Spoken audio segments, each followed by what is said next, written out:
Kako god se pogleda, najbolje je biti lud.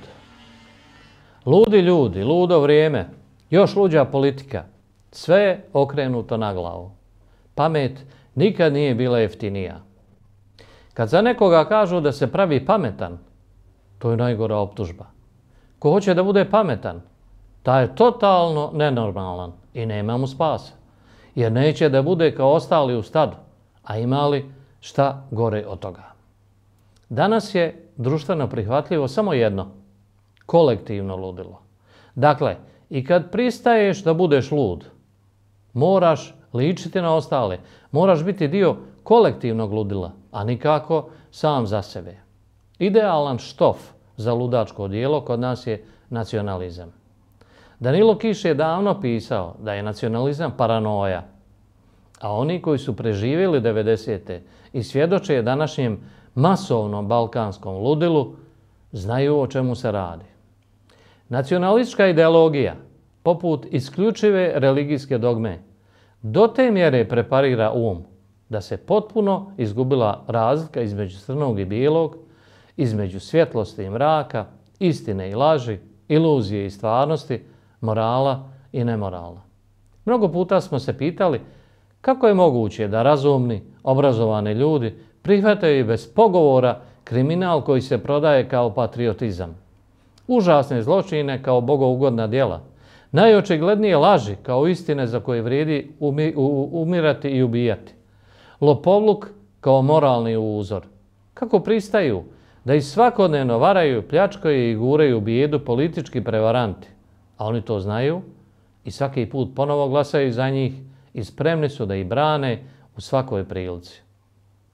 Religija nacionalizma, možemo je tako nazvati, toliko obuzme pamet da narodi kolektivno polude kao u nacističkoj Njemačkoj, pa oduševljeno slave najmonstruoznije ideje i najveće zločine kao vrhunac vrline i način ostvarenja pravednosti.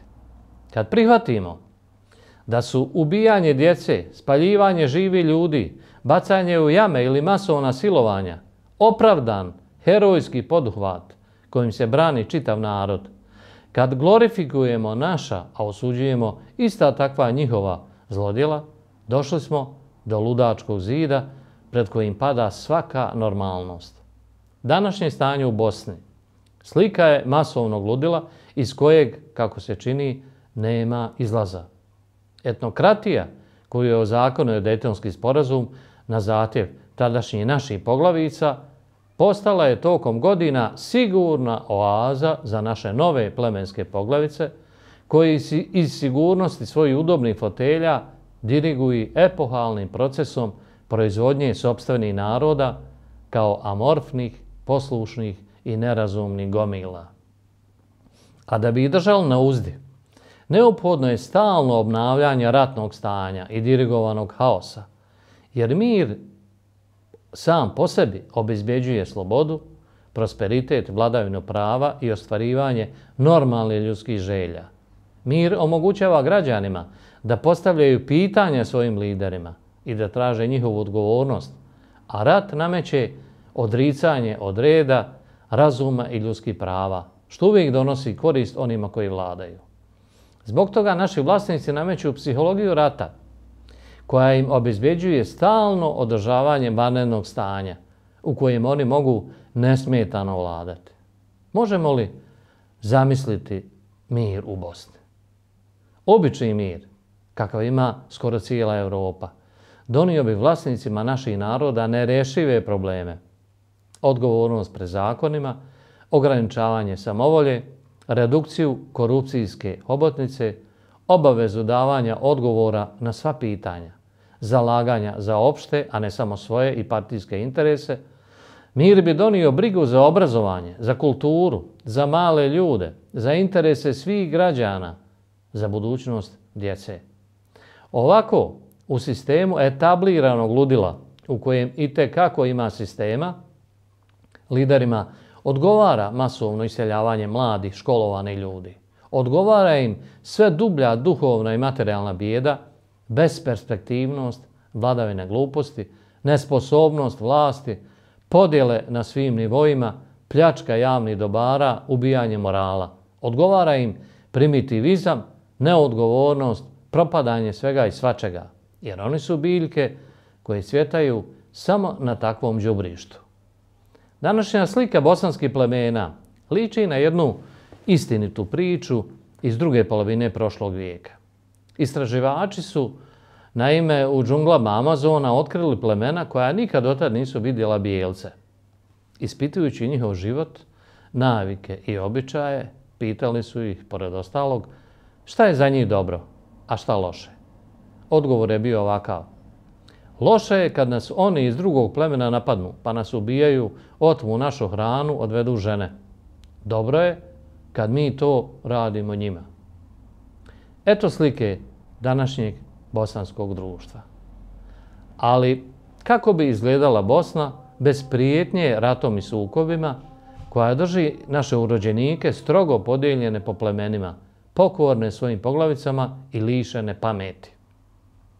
U tom, za nas, nezamislivom društvu, neko bi zaglavio debele robije zbog trovanja bolesnika industrijskim kiseonikom, zbog pljačkanja državnih preduzeća i silne korupcije, zbog nepotizma, nesposobnosti ili kupljenih diploma, zbog namjernog upropaštavanja tužbi za genocid, zbog arčenja državne imovine i partijskog kriminala, zbog javnog laganja, zbog svake marke koja zaluta u privatni džep, zbog jedne riječi u javnom prostoru.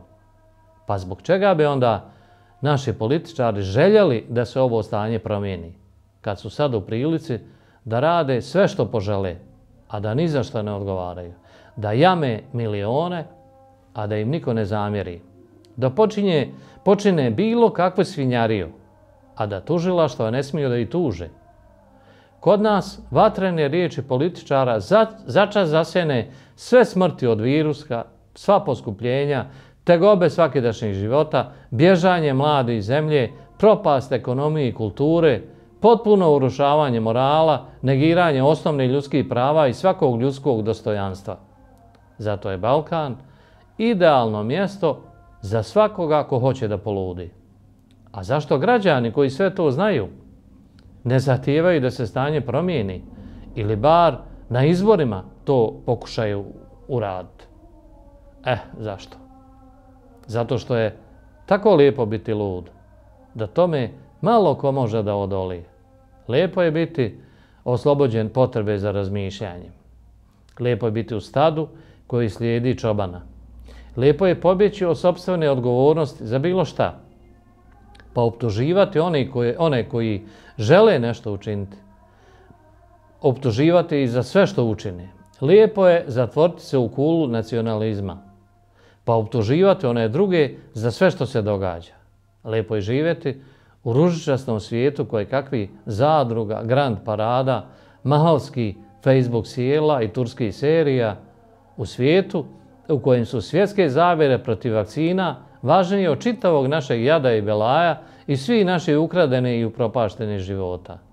Lijepo, sve do trenutka kad svima nama ta naša pasivnost i ludost ne puknu po leđima. A čini se da nam je upravo to pred vratima. Zvona za uzbunu zvone.